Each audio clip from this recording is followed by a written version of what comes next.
stop with them. See, I have the permit. শুনলাম TikToker আয়াত রহমান আর লাইলার নতুন টুকাই বয়ফ্রেন্ড নাকি গুলশানের লাল পানি খেতে গিয়ে ধরা খেয়েছেন। I have the permit. এইটা তো পারমিট নিয়ে খাইতে আসছে, কিন্তু লাইলার নতুন টুকাই বয়ফ্রেন্ডের অবস্থা কি?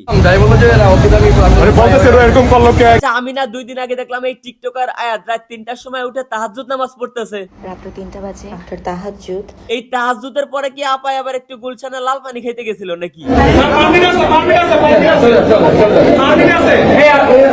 আচ্ছা, আপা তো এখানে সরকারি পারমিট নিয়েই লাল পানি খাইতে গেছে, তাই না? তাহলে সমস্যা কি? তাছাড়া সে তাহাজ্জুদ নামাজ পড়ে গেছে, এই ওসিলায় হলেও তারা ছাইরা দেওয়া উচিত। পরপুরুষের সাথে কথা বলার থেকে বিরত করে আমার আল্লাহর সাথে আমাকে কানেক্ট করতে সাহায্য করেছে। এমন একটা লক্ষ্মী সতী মাইয়ারে আপনারা লাল পানি খাওয়ার অভিযোগে আটকায় রাখতে পারেন না। এই সময়টা আমি আমার ফোন স্ক্রল না করে আমি আমার তাহাজ্জুদ শেষ করছি। আলহামদুলিল্লাহ, আলহামদুলিল্লাহ। এমন একজন পরহেজগার মহিলাকে যারা পারমিট থাকা সত্ত্বেও লাল পানি খাওয়ার অপরাধে হেনস্থা করতেছেন ওপেনে, তাদেরকে বিচার করা হবে গোপনে।